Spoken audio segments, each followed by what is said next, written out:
The Legal Mindset Corner will begin after a brief word from today's sponsor, Answering Legal. Visit answeringlegal.com to learn more about our 24/7 virtual receptionist team. Answering Legal has been pivotal to allow our virtual law firm to thrive. Without them, we would not be able to handle the call volume that comes to our law firm. We needed a service that would allow us to be able to take those messages, yet still focus on working with our clients and be able to call them back. Answering Legal has been phenomenal on getting a great customer service relationship with people that are calling into the firm, taking messages, giving us those messages, and we can get back to them very shortly.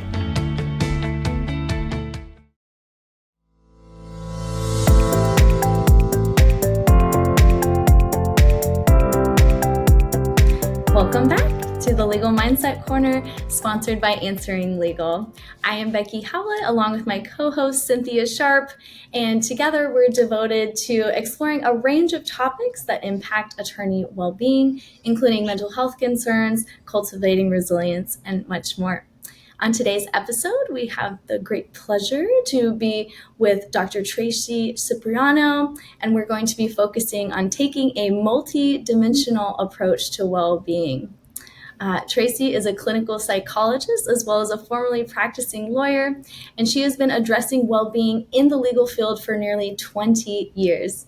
She is a speaker, coach, consultant, and the author of The Thriving Lawyer, a Multidimensional Model of Well-Being for a Sustainable Legal Profession, which was just published in July 2023.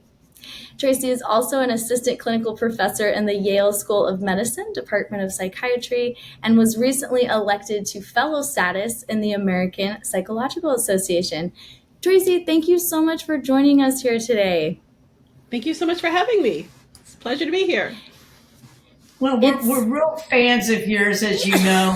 We've appreciated a couple of years ago when you came onto our radar and you graciously agreed to an interview for an article that we were writing. And man, when we saw that your book was published, we just had to connect with you. Thanks so much, Cindy. I really appreciate it. No, we really, you guys have so much energy. It's wonderful. Thank you. Traci, can you tell us and our audience a little bit more about your background? Sure. As you mentioned, I'm a psychologist and a lawyer, and so I started my trajectory in law school. So my interests, really since undergrad, were in law, policy, psychology, and health, and I went the law school route. I enjoy legal issues and problem solving and crafting a good argument, but I found I really didn't enjoy the day-to-day. And after some soul searching, I decided that perhaps returning for my doctorate in clinical psychology would be the more meaningful route for me. I was thinking about the things that I enjoyed most, and it was really about understanding people and what makes them tick, and understanding internal processes, what motivates people, what influences people, how do experiences shape us and shape the way we interact in the world and approach problem solving. And so that was my focus in graduate school, and my research focus was on my interest in stress and health, which is, I think, relevant to why we're talking here today. My master's research looked at work and family stress in a corporate setting in a health promotion study, and then my dissertation, I designed the study using lawyers, and I was looking at work-family balance, work-family conflict, work-family interference, and personal traits like perfectionism, and how those influenced overall the stress levels. And that were some interesting findings there. And this was in the early 2000s. I mean, people weren't talking about these things back then. It was pretty novel at the time, bridging clinical and organizational psychology. And yeah, so it's like you've chosen the path of really contributing to attorney mental health and mental health in general.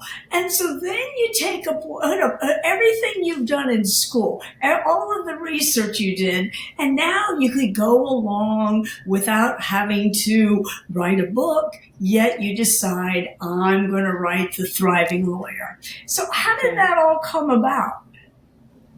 I felt I had a lot to say, Cindy. I had been presenting to lawyers since, 2004, 2005, I don't know. And there were a lot of things.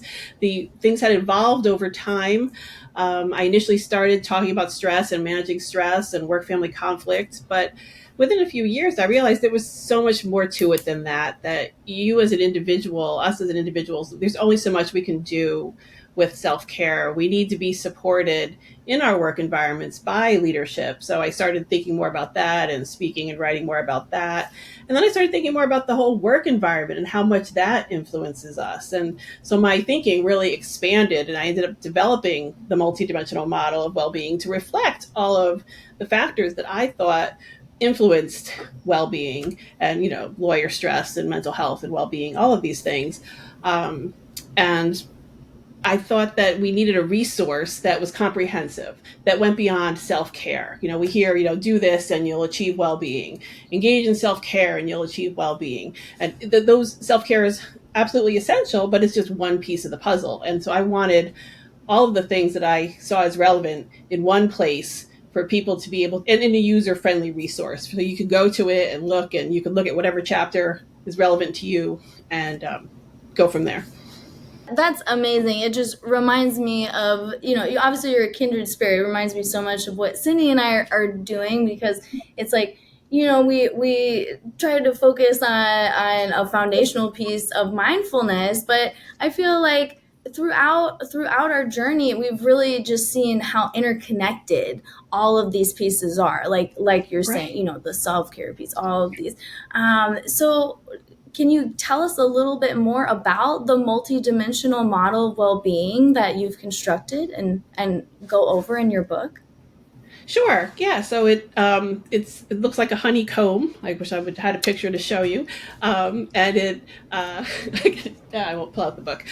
So it has a bunch of cells. You should. You should pull out the book. It's a video podcast. Here's the book. Tell us how we get the book. You can get the book anywhere, any your favorite online bookseller, certainly Amazon. And I'm terrible at asking, but if you read it and you feel like doing a review, go for it. I'm terrible at asking for reviews, so I'm going to ask for one now. I will do that for you. Thank you. And there's a picture of the model in here. It's probably kind of small, but there you go. You can see it. I can see it. Mm-hmm. And so these are all of the factors that I think are relevant to well-being. You saw self-care is in there, but even before you engage in self-care, you need to understand, well, why am I engaging in self-care? Why is it important? Why is it important to manage stress? How does stress influence us physically, cognitively, emotionally? And think about, checking in with yourself so you recognize what's going on, so then you can address it. And then there are other cells in the model. There is, personal relationships and social supports. Relationships are so important. We're relational beings, and when we get busy in work and life, we can neglect them. So it's so important to pay attention to them. There was a survey in the Harvard Business Review that talked about lawyers being the loneliest profession, and that's really sad, but it's also not shocking when you think about the demands of the profession and people getting home at the end of the day and being exhausted, and how you may carry over some of the work strategies in your personal relationships that may not be so effective. And then there's the work-family conflict piece. There is a financial piece in terms of financial stress, but also what meaning you attribute to finances. It's important to have meaning and purpose in your life. That's another cell. And then workplace issues, which is it's like a garbage pail of, your work demands, your work environment, how all of the factors that influence those things that I think it's a big bucket. I love what you've put together, and I just want to comment on what you talked about with relationships and attorneys maybe being more isolated. And if you think about not only the nature of the work, a lot of writing, a lot of thinking, but also what we're set up for is competition. And if we're competing with people in our own workspace, like in a law firm, or even competing as adversaries, competing for business, Sure. then it can be more difficult to form those vital relationships. It's true. I mean, in terms of competing for business, when I first opened my therapy practice way back when, I met with different psychologists in independent practice. And this one woman said, here, why don't you come into my place? And she said, some people are afraid to have anyone around. I think it makes it better. The more of us are together, people are going to recognize that this is important, or this is a great location, and this is where I go to look for a psychologist. So I'm all about bringing people together. And I that has stuck with me for my entire career, even though I've been moving away from therapy. It's still, I think, useful no matter what kind of work you're thinking about. I think it's challenging, though, in a law firm with associates that they know there's only one partnership seat for a large associate class. And I think you're always better working together. But I think that piece that people are afraid, don't think of, well, I can actually go somewhere else. You get caught into, I must get that one seat, instead of thinking more broadly about, well, I'm getting great experience here, and maybe that seat isn't my destiny. Maybe something else is better suited to me. So with framing how you're thinking about things is important too. I think I went all over the place with that, but. And we're seeing, studies are bearing out, you're absolutely right, Traci, that especially amongst younger associates, the state of play is really changing. I think people are thinking more broadly, if this isn't the right work environment, if this isn't the right culture for me, I do have options. I can go elsewhere. And I think, as we're talking about, historically, there might just be this one seat. It makes me think, we are the creators of this culture, of this environment. And I think it's the perfect time to ask, okay, are there any changes that would be beneficial? Because especially as these younger attorneys, I've seen the trends are holding across the board, but it is particularly important to new attorneys entering the profession, that work-life balance is being prioritized far and above of money, Yes. and so Yes. Anyway, it just makes me I just always push back against this is always how we've done things, and this is always the way it is. And it like, well, but why? Do we want to continue that path, or should we look to innovate? It would be interesting to see whether Gen Z has an influence on how firms run their business. If people stop applying for certain positions, certain firms, I think there'll be firms that people will always apply to, lawyers will always apply to, but there may be some where they can't hire anyone, and it may be time to think about, well, what's going on here? Are we constantly have turnover? What's going on here? There may be a market force that requires change at the firm. Oh, I think internally you're starting to see some of those conversations because of especially when there was the shortage of attorneys to be hired and a shortage of staff just about a year ago. We were involved in some of those conversations where people told us, well, we've had this attrition and they're concerned. And, Becky and I did a study about a year and a half ago just on the business case for well-being. And we came up with some very interesting statistics that anybody listening, if you're interested in having the information that we collected, we'd love to share it. There is a strong but it business really case. comes down to, as I look at it, I know myself when I was a young attorney, I just said, I'm not going to be in this environment. And so I said, I'm not playing in your sandbox. I'm just going to go start my own sandbox. And what my attitude has always been is one of abundance. And I think that if as attorneys can adopt that attitude that, hey, there's plenty of work out there. It's just plenty of plenty, that maybe that can inspire some more collaboration.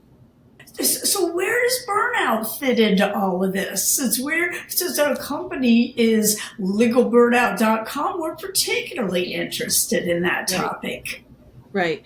Burnout, as you know, is a big problem in law firms. And it's probably one of the reasons when you probably saw that Bloomberg survey during the pandemic, that salary was the number 4 reason why people were leaving their jobs. It had to do with work-life balance and more time to themselves and reducing work stress, which was pretty fascinating. So people have been feeling burnt out, and firms are taking note. And that's why this interest in well-being has exploded.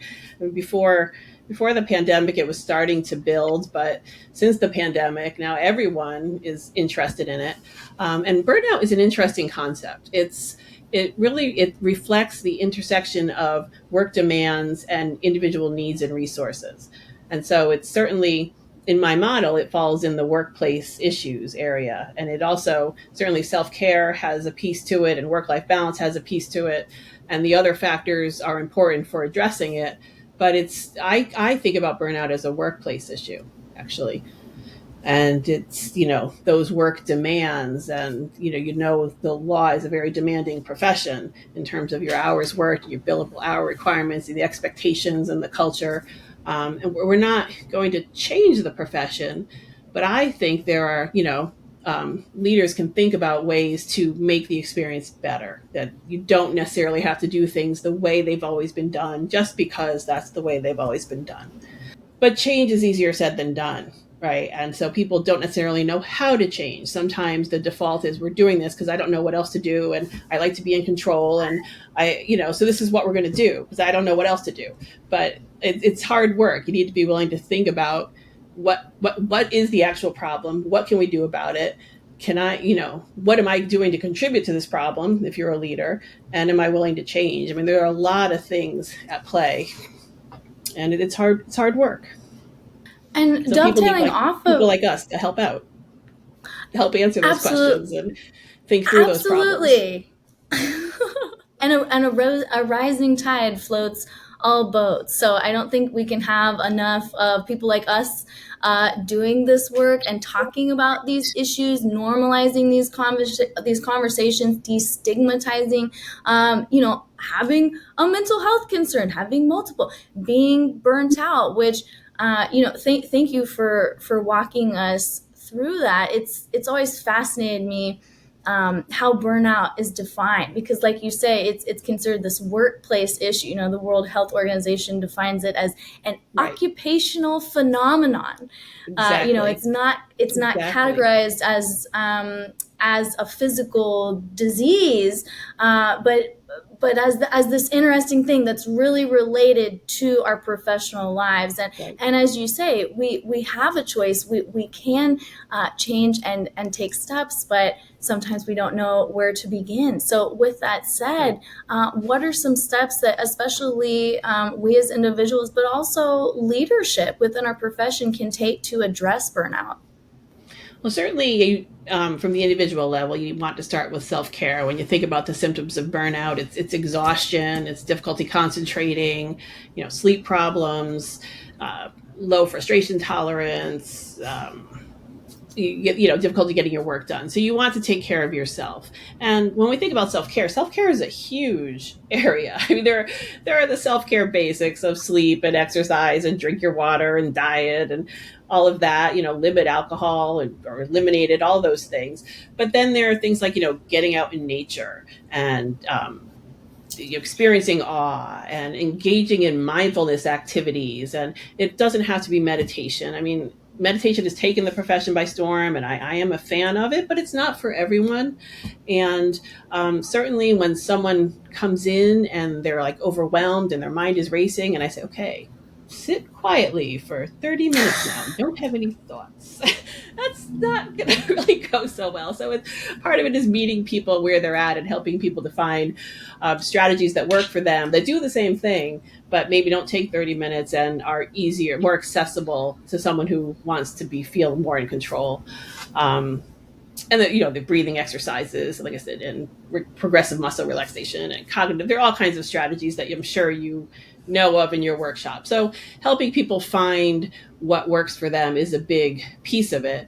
But since it's a workplace phenomenon, there's also some responsibility on the employer to do something about it, to think about what can we do to create change and to help people have a better experience. And this will vary depending upon your workplace and the demands of your work and the type of work you do and the ebb and flow of the work and the people there. So there's so many variables. That's why it's hard to say this is the answer right here. We have an answer. If that were the case, we wouldn't, need to talk about it. But it's helping employers think through, okay, what are our needs? Where are the problem areas? And how do we begin to address it? It could be outdated policies. It could be expectations or role modeling. It could be things you hadn't thought about before. I think it's important to ask the people who work for you, what are your needs? What are you experiencing? What do you want? And then people are afraid to ask that question because they're afraid of what the answer is going to be. But by asking doesn't mean you have to do it. It just means you're now thinking about it. You're having a dialogue. You're helping people feel valued and part of the process, giving them a sense of some degree of control over things. And you work with what you can do. And some things you can't, but you're working together and creating a more collaborative environment. And that's what we look at discussing what leadership can do.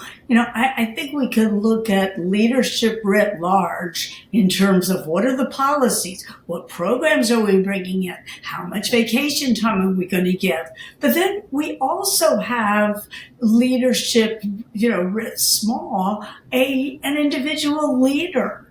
And so we think about the impact that an individual leader can make. Is there any ideas that you can think of that would be helpful in this range? If that, so we're at a firm then that they're not adopting policies, but there is a leader, a senior partner, a partner who says, well, actually, we need to be doing this. What can they do? Well, senior partner has a lot of voice. I mean, senior partners are who bring people like us in because they do think it's important, and they're the people that have the ability to make something happen. So what can you do as a senior leader? You can talk to HR, you can talk to people like us, you can get the conversation going. I mean, certainly there are the workshops we do, there's coaching, there's, talking through more consultation about, well, why aren't people taking vacation and what can we do about that? We actually want them to take vacation, or why do we want them to take vacation? Helping people understand these things. So there's a lot to it. And then there's the leaders who are not so helpful, right? One person can change the dynamic on a team. And what are you going to do about that? What example are you setting in terms of your culture by not doing anything about it? I mean, you have a rainmaker who is creating a lot of problems and everyone's afraid to talk to them because they're a rainmaker.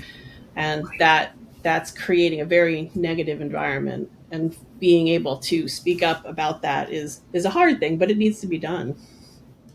Absolutely. It's necessary and it will be effective in the long term.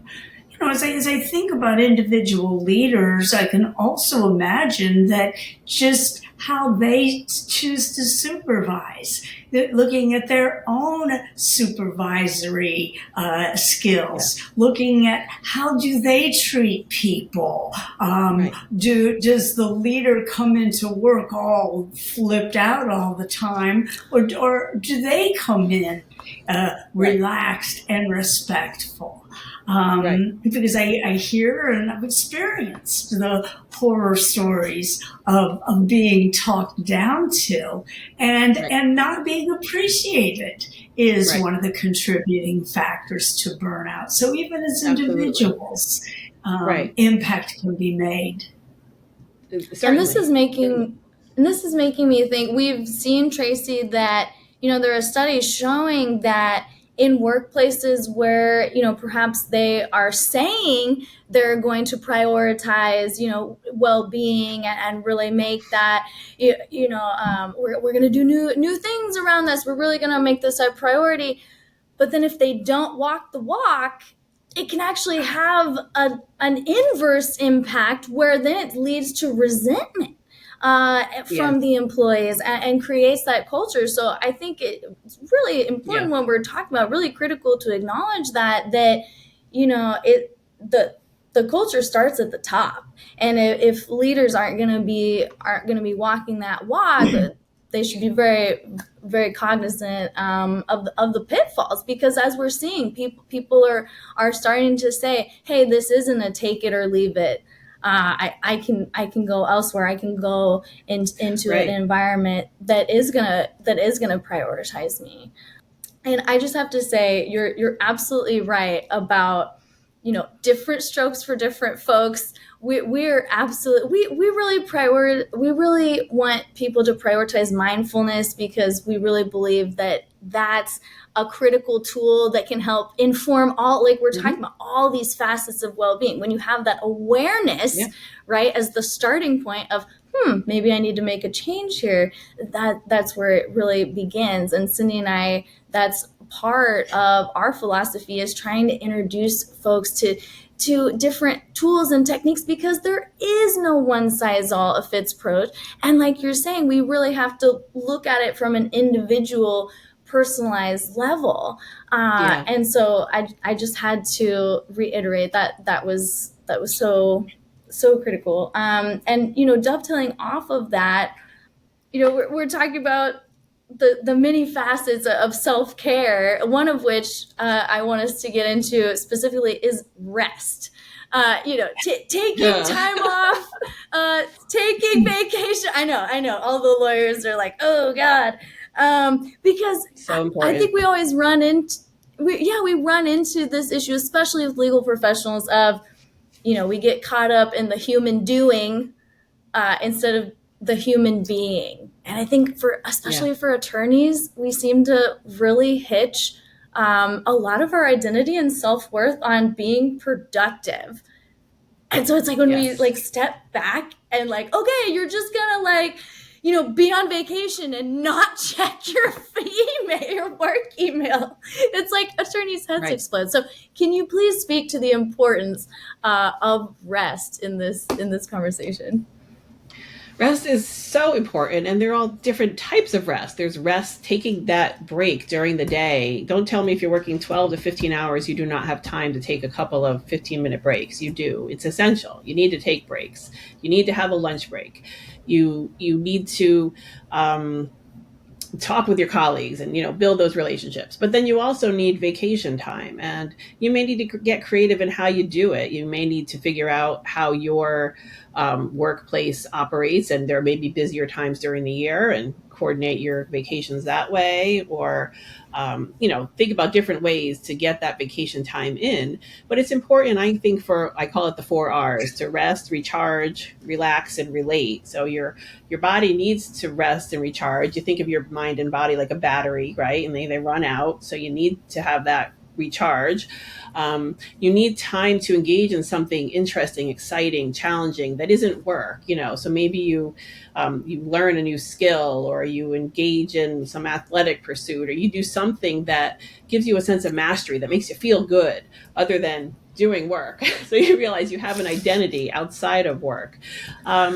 You want to be able to relate to people, connect with those people that are so important in your life. And when you're racing, you don't have the quiet downtime, those moments where you're not looking at the phone, and you can actually have a conversation and things aren't beeping and you're not typing, and just reconnect either through conversation or engaging in activities. But the downtime and rest is so important for all of these reasons.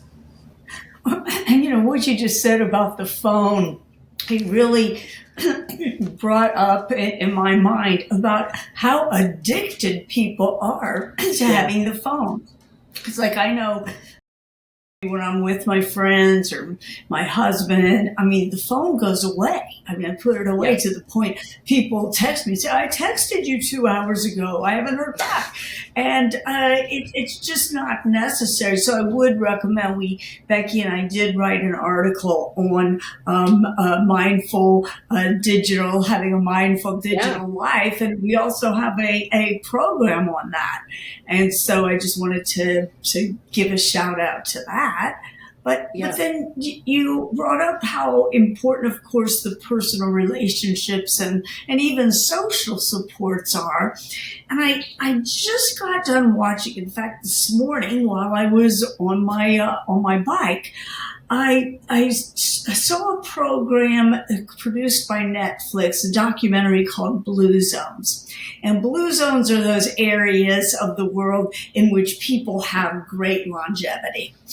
Well, the study that was done, and this is not going to surprise you, says that in those societies in which there's more isolation, it's a lower life expectancy, whereas in the blue zones, people thrive because they're together as a community. Yep. Can you speak to, and the social supports, can you speak to that at all as the importance? Right. I think this is why our Surgeon General is so focused on loneliness now, because loneliness actually does have, negative health consequences. People are more likely to die early and more likely to have cardiovascular diseases. It's definitely impacts our overall health because we are social beings. We need to be around others. We need to feel connected. We need to feel like we belong in some way. There's that intimacy piece when you're really close and you're on the same wavelength with someone. And something even if it's not in conversation, I think about, I rowed for a time in college. I was on the crew team. And that experience, I remember the first time of being in a shell with several other people and we're all rowing in unison. It was like an awe-inspiring experience. It was just amazing to be with people all on the same wavelength. We're not talking, we're just doing.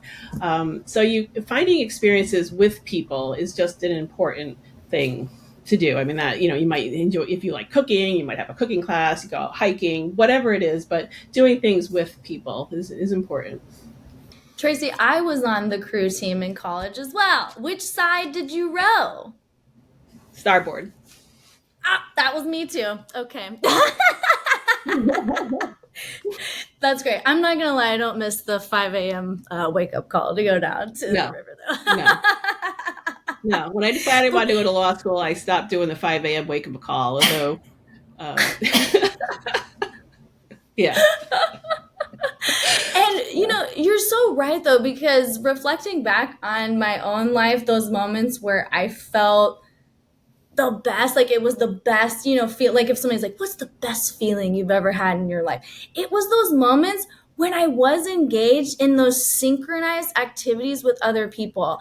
There was a couple moments I can think back, like doing like a synchronized dance, as well as some musical performances. I used to play clarinet, and those moments are still like seared into my memory and just bring me, so much joy to think back on. And Cindy and I just have to make this allusion as well. We're really trying to promote the conversations around trauma in the legal profession and, especially the risks of secondary trauma and, unresolved primary trauma, which so many attorneys and people just in general have. And, one of our favorite authors on this, Dr. Bessel van der Kolk, who wrote The Body Keeps the Score, I just always go back to what he said, that having a strong social support network is the single most important thing that can keep you from becoming traumatized yourself. So, and I know for myself personally, when I put in that strong social support network, I knew it was missing from my life. I sought it out. I inputted it in several different ways, and my life changed dramatically for the better. So anyway, you need people you can celebrate with, but also people who will support you along the way, and different people provide different supports. I think that's important to recognize too, that some people it's your go-to for emotional support, someone else is your go-to for, talking through a workplace problem, and kind of a how do we address this kind of a thing. So there are different types of support, and they're all important. Yeah. Absolutely. And related to that, let's explicitly bring in family, because sometimes they can be a supportive but also a stressor, maybe in our life, or maybe both at once. So how do we address the work family balance conundrum, if you will? Yeah, I don't have an easy answer for this one either. But You again, don't have the answer, Traci. I don't, but I tend to have a formula. You want to start with self-care. You want to think about how you think about things and change your expectations, and that perfectionist piece that's rampant in the legal profession. That, what is that? Where is that coming from? And how could we tamp it down a bit? I mean, what is super mom? So maybe you don't have the best dinner ever on the table, but your kids are fed. They're, you want to spend some time with them. You don't need to, people have guilt for working. You can be home all day and not have any quality time with your kid. You can come home in the evening and spend 10, 15, 20 minutes of focused time. That's beautiful. You don't need a whole day with them. You just want to have consistent quality time where you're engaged with them and you're not, focused on, responding to emails or something. Even car time can be quality time. Kids love to talk in the car. They're in the back seat, so they're not feeling like they're like under the microscope, and they'll just talk away if you ask them questions. So changing our expectations, changing how we think about things, the whole mindset shift a piece. You do want to try to set boundaries around some of your personal time if you can, but this is, your employer comes into play here, depending upon the type of employer that you have. I mean, if the boundary piece is you overworking because you don't know how to relax, you don't know how to not work, then you need to work on that. But sometimes it's the employer who wants you to be on call all the time, the drop of a hat, and that's a value piece for you. It's an economic piece. You want to question, is this my priority? And that's where, leadership starts to come into play here as well. Are you creating an environment? Do you prioritize balanced life? Do you prioritize people engaging in self-care and having, meaningful relationships? And how do you do that? As I've thought about this, it would seem to me that every generation has the opportunity to influence the culture. And so I think it's going to be interesting to see how the culture and if it evolves as younger people take on the leadership positions. Yes. Because then they can implement their own initiatives. I mean, even back in 2005, it was the young lawyers who were and the women who were interested in these issues. And now that they're moving into leadership, it's been 20 years, we're starting to see change there too. Right. Or So talking about change, as an individual, can you give one or two suggestions as to someone wants to change? They're saying, I'm burnout, I'm stressed, I want to jump out of my skin. Can you give a suggestion or two as to how you can shift and start doing things to make yourself feel better? Yes. Well, you need to tap into where your biggest need is. Are you completely not taking care of yourself, or are you not relating to people? If it's self-care, start with self-care. I always say start small. Find something manageable that you can do. It could be silencing your devices for certain times during the day. I did a whole change thing in the last chapter of my book, and I think I used like a water bottle example about, it's an easy, low-hanging fruit piece that you can do, like carry it with you, because none of us drink enough water. If you look at the required, the recommended ounces, it's close to 100 ounces a day now. Forget 64. It's like 96 or I don't know, some crazy amount. So, but find things that are easy to do and start small. It could be making a to-do list on your calendar. It could be taking a break during the day. Just any one little thing that you can do. And then once you actually do it, you feel good. You're like, hey, yeah, I got this. I can do this. And so maybe tomorrow I'll do it again. And maybe tomorrow I'll add one more thing to it. And it starts to build. I think it's important to think about, again, what your needs are, create some kind of plan, be intentional about it. You can't say, I'm going to see how I feel tomorrow. So you want to, if you want to run, you're going to set your alarm. You're going to lay out your clothes the night before. You're going to call a friend. You're going to say, okay, we're going to meet at this time tomorrow. And so you'll be there. and there are other examples in my book, but yeah, so the things like that, you want to be intentional about it, and you want to recognize that your needs are different from the needs of everyone around you. Both of you, your personal needs are different, your life context needs are different. Even though you work together, you probably have very different needs in your life and demands. And so what works for Becky may not work for Cindy, and vice versa. And then also recognizing that our things are constantly changing, whether you think about you as an individual or a workplace. And so what's working for you today may not work next week or 6 months from now or a year from now. So you want to revisit and make sure that it's still working and make tweaks as needed. That is such excellent advice. I would roll that back, audience members. Just go back and listen to that answer 7 times so it actually gets in there and sticks. That was, and it just makes me think of the analogy, Traci, of, because you're saying like what works for somebody else, what my needs are going to be completely different from somebody else. I always think of the analogy that people are plants, and you think of your house plants. You've got this fern over here, you need to water it, every day. You got this succulent over here. If you water it every day, it will die. So, not falling into that trap of comparing ourselves to, this other person, they do the 5 a.m. wake up call and run marathons and, do gluten-free baking on the weekend. I'm just like, I'm a failure at life. No, but to not fall into that trap. No. And like you're saying, to do that assessment and then to do it from a compassionate, non-judgmental place.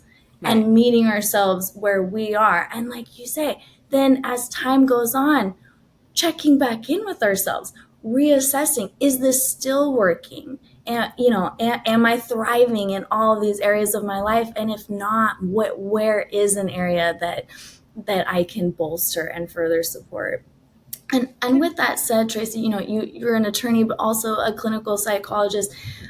Do you have any advice for our audience members on, if what to look out for, if maybe their mental health might be suffering? What are some of these telltale signs we should be on the lookout for? And, when should someone consider maybe reaching out to a professional mental health counselor for support? Sure. Yeah, well, you may start with just feeling less motivated, less interested in your work. You might find it's harder to get moving in the morning. You may put less into your appearance during the day. You just may feel that things don't matter as much anymore, losing that interest. And then over time, you may start to notice, or maybe immediately, you might start to notice, negative thinking, negative thought cycles, thinking a lot of worries, feeling sad, feeling more angry and irritable. That's a common one too. But some people, depression manifests in irritability and anger. You might find yourself not managing your emotions well, lashing out at people or getting frustrated at things that didn't frustrate you before. If you're feeling hopeless, that's a big problem, and you want to get help right away. Hopelessness is actually a big risk factor for suicidality. And so you definitely, if you're feeling hopeless, you want to do something. If you ever think about hurting yourself, you definitely want to, if you're thinking about doing something, you want to call 911 or, get help right away, have someone take you to a hospital. And if sometimes people have, just negative thoughts, I wish I wasn't here or something like that, you want to go see a therapist and talk that through and figure out what is that all about? Why are you feeling that lack of control in your life and or feeling so powerless? It's part of it reflects feeling powerless and hopeless, and what can be done about that.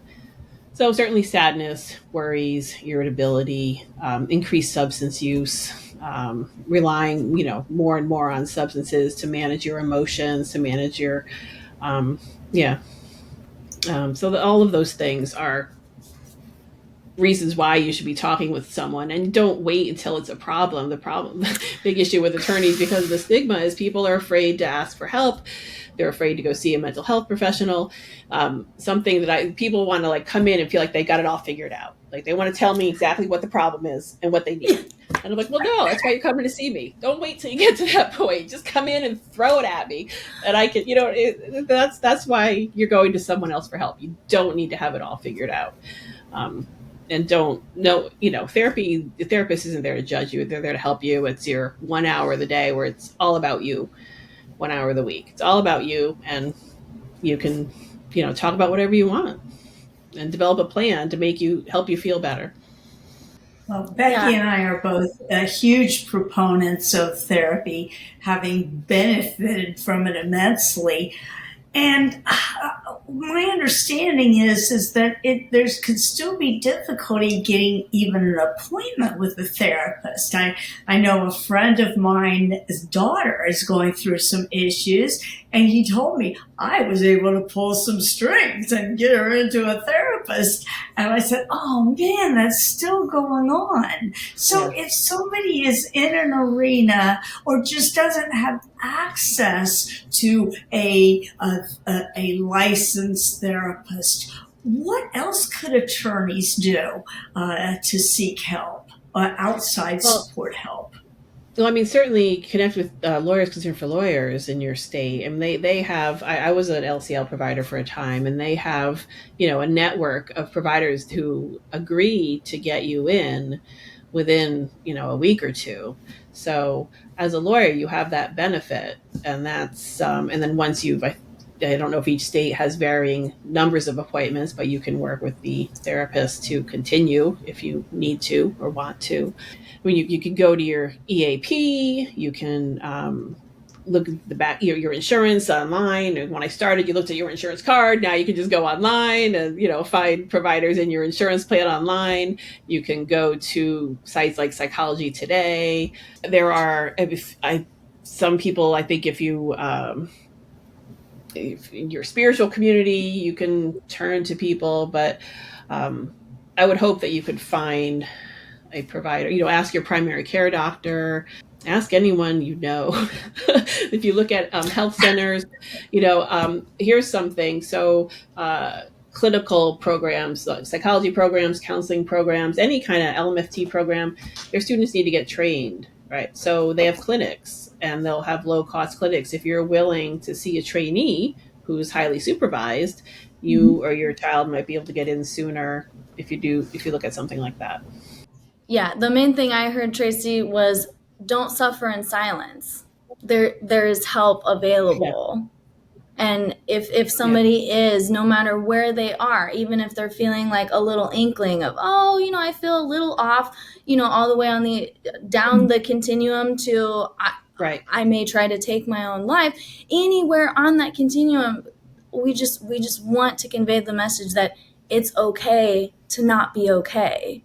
And there is vulnerability, there is strength in our vulnerability, not weakness. So for anyone out there who's listening today, the big takeaway is you're not alone. There is help and support available, and it's a matter of us being open and honest with ourselves and others so we can access those resources. And one beauty of the pandemic is that most therapists will do virtual therapy now, so you don't have to worry about the commute time and going someplace. Especially if you can do it in your office, or if you're working from home, you can it's very easy to get an appointment and to get there. You're not worried about losing 2 hours of time instead of 1 hour of time. So it's much easier in that regard. And there is, in terms of psychologists, there's something called PsyPact, which allows psychologists who are a member of it to practice across state lines in different states in the country. So it's another way to find a provider. You can see if someone's a PsyPact provider in your state, or a PsyPact provider in your state is part of PsyPact, you can work with them. So like Arizona is a PsyPact state, and I don't know all the states because I'm not a PsyPact provider, but you can look at that too. Well, Traci, this has been absolutely terrific. A couple things before we close out is, since Traci's not going to be self-promotional, we will promote her. Be sure to get the book, The Thriving Lawyer, get it off Amazon, and leave an Amazon review, please. And then finally, Traci, do you have any final thoughts or a final takeaway for our audience? No, I think this has been fantastic. I think, being attuned to your needs, checking in with yourself, making sure you're meeting those needs, asking for help when you need it.